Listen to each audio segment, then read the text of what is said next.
ein anderer Weg für ihn der bessere sei. Er hat immerhin auch Creative Writing, also das Schreiben gelernt und dann glücklicher Entschluss, er hat angefangen Bücher zu schreiben und das mit einem gewaltigen Erfolg und wir freuen uns. We're very happy actually that you switched to writing. That's because you heard my music. Yeah, we're talking about your new book. You came here, it's the first time actually that you went on a tour, because usually you don't leave the United States and you don't introduce your books to people. So what made you decide this time to travel the world? You went to Ireland, you went to England, you're in Germany tonight, you're going on to Madrid tomorrow, to go outside of your house and my fans, which for me is just a real joy. Also eigentlich lebt er ja wirklich eher zurückgezogen. Er ist noch nie auf eine Lesereise gegangen, hat noch nie seine Bücher vorgestellt, aber erstens ist ihm dieses Buch besonders wichtig, wir werden auch hören, warum. Und zweitens hat er natürlich großartige Verleger in der ganzen Welt, die er auch damit beglücken wollte und natürlich uns, seine Fans. Und ich muss ganz schnell noch ein Lob loswerden, der Lob klingt immer albern, aber ein großes Kompliment übrigens an die Übersetzer, die dieses Buch gegen den Wind übersetzt haben, kann man sagen. Axel Merz und Rainer Schumacher haben eine große Leistung vollbracht. Sie haben dieses gewaltige Buch, was auch im Englischen fast 500 Seiten hat, was viel ist, Deutsch ist immer mehr als Englisch, jetzt hat es über 600 Seiten, übersetzt. Also die beiden sind im Saal, man kann nur sagen, geben Sie ihnen auch einen großen Applaus, den Übersetzern dieses Buches.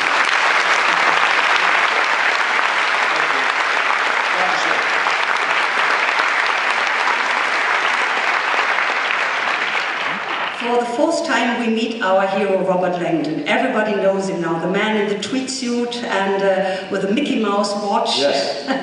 Strange. Is that typical for a professor actually? Do you know professors like that who wear tweed suits? And of course, yes. I grew up on the campus of a prep school, Phillips Exeter Academy, where all the professors wore tweed. I went to a college where a lot of the professors wore tweed suits. It's very professorial, and it really is, in these books, the tweed jacket is a symbol. It's a symbol of academia, it's a symbol of knowledge, and so I use it. You start with one of the best works of human culture, Dante's Divine Comedy, and especially Inferno. So how did you come about this book, and when and why did it trigger an idea in your mind to write a book about it? Sure.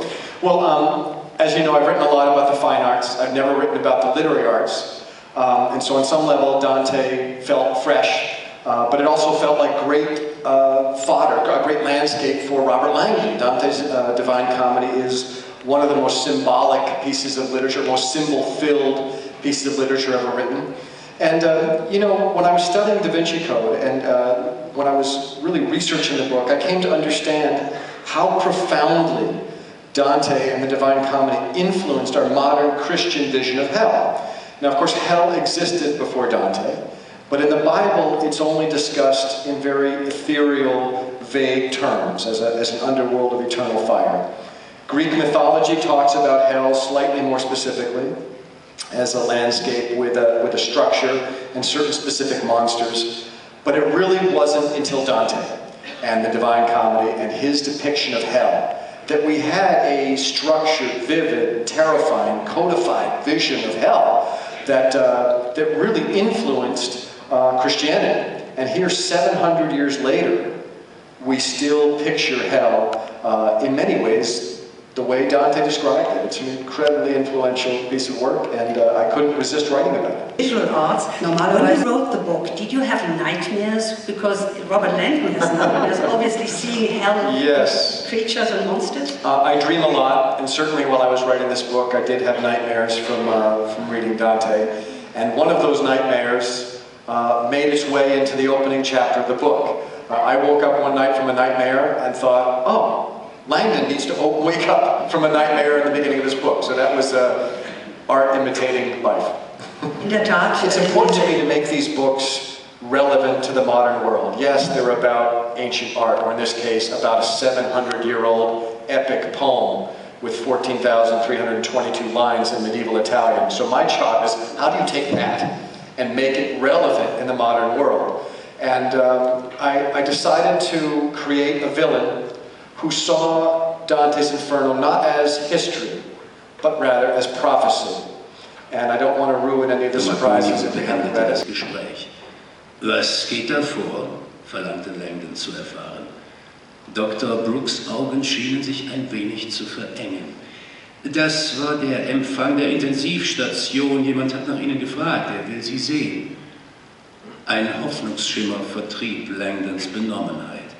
Das sind ja gute Neuigkeiten. Vielleicht weiß dieser jemand ja, was mir zugestoßen ist. Die Ärztin blickte unsicher drein. Es ist sehr merkwürdig, dass jemand hergekommen ist. Wir kannten bis eben nicht einmal Ihren Namen und Sie sind noch nicht in unserem System registriert. Langdon kämpfte gegen die Sedativa an und richtete sich mühsam in seinem Bett auf. Wenn diese Person weiß, dass ich hier bin, dann muss sie auch wissen, was passiert ist. A character in these novels, it has to be exciting, it has to be vivid, it has to be accurate, you have to feel like you're there. And so in writing Inferno, the very first thing I did is I went to Florence. Florence is the land of Dante. It is the city from which he was exiled, the city for which he yearned while he wrote Inferno. Many of the characters in Dante's Inferno are politicians from Florence or members of the clergy from Florence that he punishes in hell very cruelly. So writers get the last word always. So for me, the first trip to Florence is really just inspiration. We had fact checkers in Italy who were out in Florence checking. We were trying to find a plaque, a certain plaque on the Ponte Vecchio. And we couldn't locate it, and they finally located it, so we were able to say exactly where it was.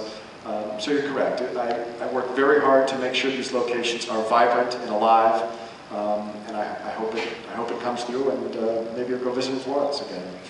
One question, because there is one very fascinating scene where Langdon has to let the run reader for know his life. that while these characters are fictional, obviously there's no Robert Langdon, he is living in a real world. And so when Robert Langdon picks up a document and reads it, that's a real document.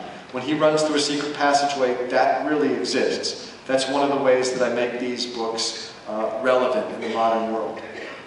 Die Figuren sind natürlich fiktiv, aber viele